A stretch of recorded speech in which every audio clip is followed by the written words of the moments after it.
प्रियांनो, ज्या लोकांनी देवावरती विश्वास ठेवला, ज्यांनी देवावर भरोसा ठेवून त्या दुष्काळाच्या स्थितीमध्ये कष्टांमध्ये असताना त्याला सोडून न देता देवावरतीच निर्भर राहिले, परमेश्वरा, या समस्येला एक सुरुवात आहे आणि या समस्येचा एक शेवट देखील होणार आहे देवा. या परीक्षांना आता सुरुवात झालेली आहे व या परीक्षांचा शेवट देखील होईल हा विश्वास आम्ही ठेवतो. यातून काढणं केवळ तुला शक्य आहे. यामुळे आम्ही तुलाच शरण येत आहोत.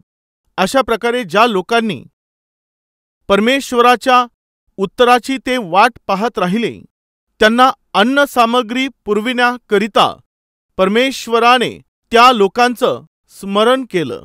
आज आमच्यामध्ये कोणी असे लोक आहेत का? मी दुःखांमधून जात आहे, आर्थिक अडचणीतून चाललेलो आहे, कोणाला सांगू शकत नाही अशा भयंकर क्लेशामधून आज मी चाललो आहे. मी आजारांमधून जात आहे, औषधं घेऊन देखील आराम मिळत नाही अशा आजारातून मी जात आहे. माझ्या दुष्ट पतीसोबत मी आयुष्य घालवत आहे. भांडखोर पत्नीसोबत मिळून मी कसा तरी संसार चालवत आहे. नरकाचा अनुभव मी घेत आहे. पण त्या पत्नीला सोडण्याचा माझ्या मनात विचार नाही. पतीला सोडून व घर सोडून जाण्याचा विचार माझ्यात नाही. परंतु या नरकात असतानाच परमेश्वराच्या कृपेसाठी, परमेश्वराच्या दयेसाठी, परमेश्वराच्या महान शांतीसाठी विश्वासाने आम्ही वाट पाहत आहोत. तो दिवस येईल हा विश्वास ठेवत आहोत. प्रियांनो, एक दिवस एक प्रौढ व्यक्ती, मी एका प्रांतामध्ये जेव्हा वचनाच्या सेवेसाठी गेलो होतो, ते त्या गावातील प्रौढ व्यक्ती होते. ते मला भेटले. पास्टर, या गावामध्ये सर्वात पहिलं तारण प्राप्त झालेला मनुष्य मीच आहे, असं ते बोलले. तेव्हा माझ्या सर्व लोकांनी माझी निंदा केली, सर्वांनी माझा द्वेष केला, परंतु तरी देखील मी माझा विश्वास सोडला नाही. मग तुमची पत्नी देखील विश्वास ठेवते का? नाही, तिला अजिबात आवडत नाही. प्रियांनो, आवडीच्या पत्नीसोबत देखील संसार करणं आज अनेकशा पतींना अवघड झालेलं आहे. आज अनेकशे मुलं आणि मुली त्यांची पसंती झाल्यानंतरच ते लग्न करतात. त्यानंतर त्यांना संसार करणं फार अवघड जात असतं, हो की नाही? पसंतीने लग्न केल्यानंतर आनंदाने संसार केला पाहिजे ना, परंतु कोठे? केवळ लग्न होईपर्यंत यांची पसंत असते आणि लग्न होईपर्यंत यांचं प्रेम टिकतं. त्यानंतर भांडणं सुरू. त्यांच्या पत्नीने यांच्या विश्वासाला स्वीकारलं नाही. ते अतिशय कष्टांमधून जात होते. मग तुम्ही काय केलं? तुमची पत्नी तुम्हाला चुकीचं समजत आहे. तुमची पत्नी जर तुम्हाला समजून घेत नाहीये तर तुम्ही काय करत आहात? मग तुम्ही काय केलं? मी माझ्या पत्नीच्या परिवर्तनासाठी प्रार्थना केली. माझ्या पत्नीचा आणि माझा विश्वास वेगवेगळा आहे, त्यामुळे घरामध्ये खूप फूट आहे. यस, दोघेही प्रभूवर विश्वास ठेवणारे पती पत्नी असून देखील नरक दाखवणारे लोक नाही आहेत का? प्रियांनो, एकदा एक सिस्टर येऊन मला सांगू लागली, पास्टर, माझे पती पहाटे 4 वाजताच उठतात. बरं, उठून सर्वांना रेडी करतात पास्टर. रेडी करून चला चला असं म्हणतात पास्टर. चर्चला जायचं आहे अशा प्रकारे सांगतात. एक संडेला देखील. मग भले पाऊस येवो किंवा वादळ येवो, माझे पती चर्चला येणं अजिबात सोडत नाहीत पास्टर. किती आनंदाची गोष्ट आहे ताई, असे पती तुम्हाला मिळाले मोठी गोष्ट आहे असं बोललो तेव्हा, पास्टर ते फक्त चर्चवरून येईपर्यंतच आहे. कधीपर्यंत बोलत आहे? केवळ चर्चला जाऊन परत येईपर्यंतच असतं. एकदा की उपासना झाल्यावर चर्चवरून घरी परतलो, मग त्यांचं खरं रूप बाहेर प्रगट होतं. आहेत का कुणी आपल्यामध्ये असे? प्रियांनो, एक भाऊ मला रडत सांगत होता, पास्टर, माझी पत्नी किती धार्मिक आहे माहित आहे? किती धार्मिक आहे भावा? ती सर्वांच्या अगोदर चर्चमध्ये पोहोचते आणि नेहमी चर्चमध्ये पहिल्या लाईनला ती बसते. बायबलचा एखादा रेफरन्स सांगितल्याबरोबर सर्वात अगोदर तीच काढते. मी जे काम करून पैसे कमवून आणतो त्यातून ती सर्वात अगोदर दशांश बाहेर काढून ठेवते.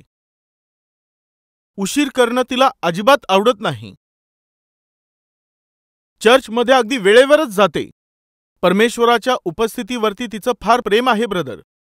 बरं, आता सांग, मी कोणत्या विषयासाठी प्रार्थना करू? पास्टर, माहीत नाही का, चर्चमध्ये तर एखाद्या परीसारखी ती दिसून येते, पण घरामध्ये आल्यानंतर सुरीसारखी बनते ब्रदर. घरात आल्याबरोबर ती सैतानासारखी वागू लागते. तेव्हा मला असं वाटतं, हीच स्वर्गातली ती परी आहे का? चर्चमध्ये गेल्यावर स्वर्गदूतांसारखं बनतात आणि घरामध्ये गेल्यानंतर भूतांसारखं बनतात. ही कोणत्या प्रकारची आत्मिकता आहे? तो बिचारा येऊन दुःखी होऊन माझ्याकडे रडत होता, पास्टर, मला काहीच समजत नाही. अगं, हे काय आहे? चर्चमध्ये गेल्यावर एखाद्या एंजल सारखी तू बनतेस आणि घरामध्ये आल्यानंतर सैतानासारखी का वागतेस? प्रियांनो, आज आपल्यात असे किती लोक नाहीत? एकदा जरा विचार करा.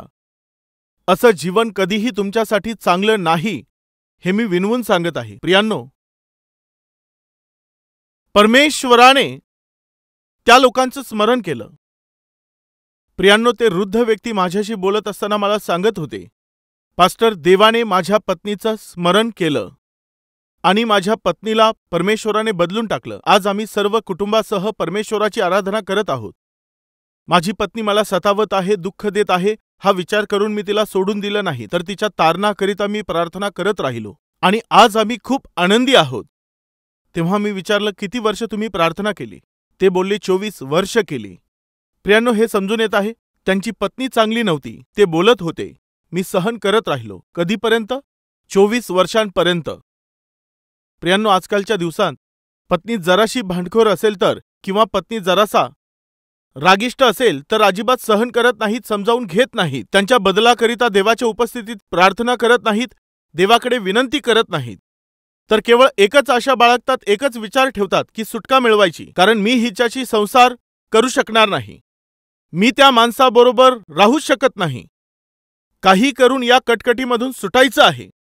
पती पत्नींना हे लोक समस्या समजून त्यांच्यापासून सुटू पाहत आहेत. देव त्यांना समस्येमधून सोडवेल हा विश्वास त्यांच्यात नसतो. आज तुमच्या जीवनामध्ये जी समस्या आहे त्याचं उत्तर परमेश्वर देईल असा विश्वास कोठे आहे? सर्वच लोक अलीमलेखासारखे नव्हते प्रियांनो. बरेचसे लोक त्याच स्थितीमध्ये, त्याच प्रांतामध्ये राहून गेले.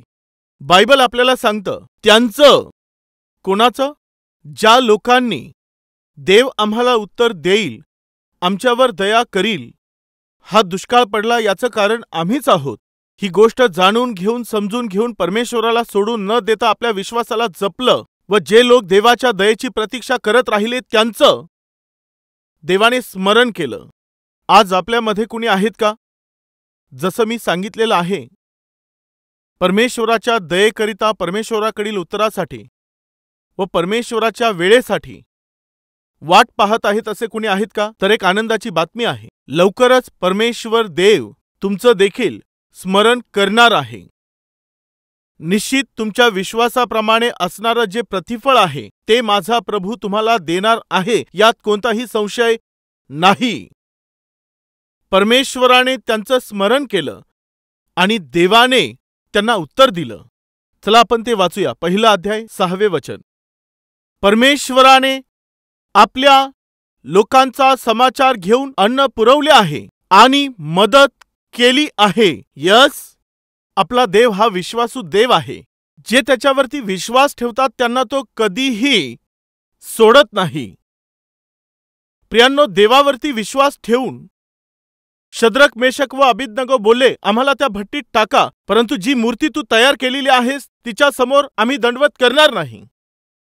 तेव्हा नबुकदनेस्सर बोलला, तुम्हाला नेऊन त्या अग्नीच्या भट्टीत टाकण्यात येईल, काय विचार आहे तुमचा? तेव्हा ते बोलले, तुम्ही त्या अग्नीच्या भट्टीत आम्हाला टाकाल असं बोलत आहात, पण त्या अग्नीच्या भट्टीमधून सोडवण्याकरिता आमचा देव समर्थ आहे. तो भरोसा, तो विश्वास, त्या दिवशी देवाने त्यांच्यामध्ये तो विश्वास पाहून तो किती प्रसन्न झाला असेल प्रियांनो. एवढा महान आहे का तुमचा देव? ठीक आहे, पाहतो. 7 पटीने अग्नीची भट्टी तापून तिच्यात त्यांना टाकून दिलं प्रियांनो. आणि जसंच त्या शद्रक, मेशक व अबेदनगो या 3 तरुणांना त्यांनी त्या अग्नीच्या भट्टीत टाकून दिलं, तेव्हा नबुकदनेस्सराला वाटलं, काय माहित आहे, आता यांचं काम झालं आहे. आता हे लोक काहीही करू शकणार नाहीत. खूप मोठमोठ्या गप्पा मारत होते. नंतर पुढे काय घडलं, चला आपण पाहूया.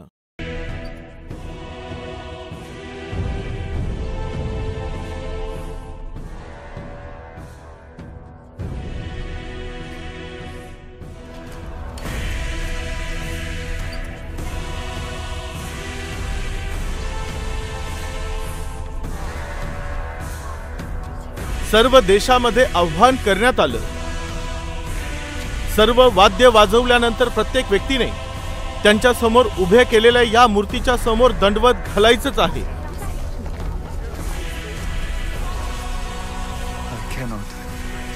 I will not worship that.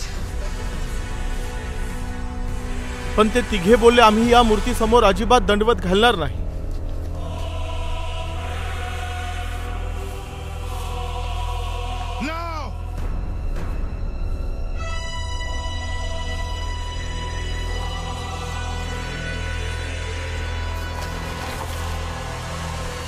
देशातील प्रत्येक व्यक्तीने त्या मूर्तीच्या समोर दंडवत केलं, परंतु या तिघांना सोडून शद्रक, मेशक व अबेदनगो दंडवत करा. ते बोलू लागले, देवा परमेश्वरा, आम्ही तुझ्यावर विश्वास ठेवणारे आहोत. तुझ्याशिवाय आणि तुझ्या उपस्थितीशिवाय आम्ही दुसऱ्या कोणासमोर नमन करणार नाही, गुडघे टेकणार नाही.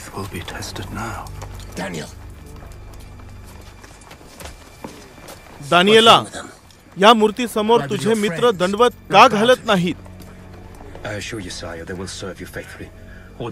दानिएल बोलला, ते जिवंत परमेश्वराला सोडून दुसऱ्या कोणाच्याही समोर नमन करणार नाहीत.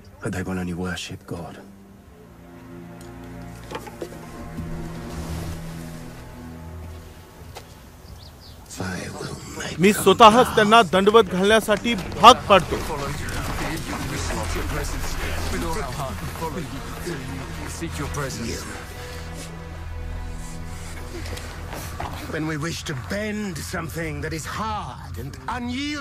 जर आपल्याला एखादी वस्तू बेंड करायची असेल आणि जर ती बेंड होत नसेल तर मग आपण काय करतो? तिला आपण अग्नीमध्ये टाकतो. आपण हेच यांच्या सोबत करूया. त्यांना अग्नीच्या भट्टीत टाकू, तेव्हाच हे दंडवत करतील.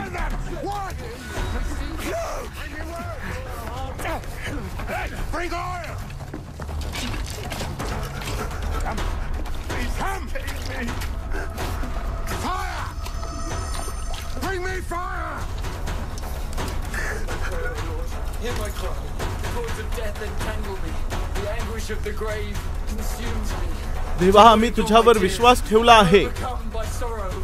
आम्ही विश्वास ठेवला आहे. आमच्यावर तू दया कर.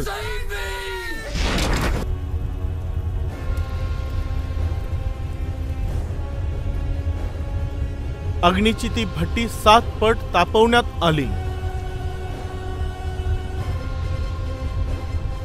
ज्या लोकांना अग्नीच्या भट्टीत टाकलेलं होतं ते त्या अग्नीत होते, परंतु ते जळत नव्हते. याचं कारण माहित आहे? देव त्यांच्यामध्ये उतरून आलेला होता. ज्यांनी त्याच्यावर विश्वास ठेवला त्यांच्या विश्वासाला स्थिर करण्यासाठी परमेश्वर उतरून आला.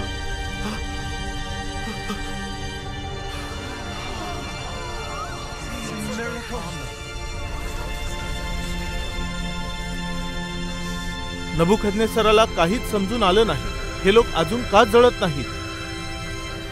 त्याने अग्नीजवळ हात नेऊन पाहिला तर त्याचा हात जळून गेला. त्यांच्या बेड्या गळून पडल्या. त्यांची बंधने तुटून गेली.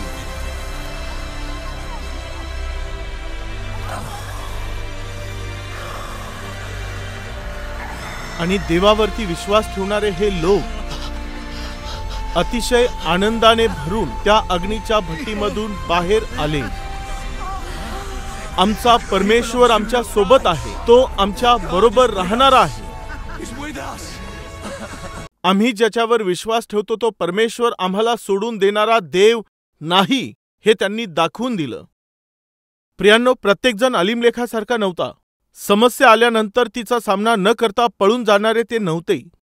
काही लोक असतात, समस्या आल्यानंतर परमेश्वराच्या साहाय्याने ते त्यांचा सामना करतात.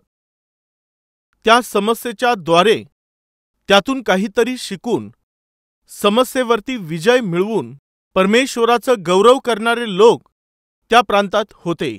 यामुळे काय घडलं माहीत आहे? परमेश्वराने त्यांची मदत केली व त्यांना समृद्धीने अन्न पुरवून दिलं. प्रिय भाऊ आणि बहिणींनो, अलीमलेखाप्रमाणे देवापासून दूर पळून जाऊ नका. तर त्या प्रांतामध्ये देवावरती विश्वास ठेवून जे स्थिर राहिले त्यांच्यासारखं राहा. याचं प्रतिफळ काय होईल? तुमचा विश्वास पाहून, तुमचा भरोसा पाहून, तुमची प्रार्थना ऐकून माझा परमेश्वर लवकरच तुमची मदत तो करेल व तुम्हाला तुमच्या समस्येमधून तो लवकर सोडवेल. मी यावरती विश्वास ठेवतो असं बोलणारे कुणी आहे तर माझ्यासोबत प्रार्थना करणार?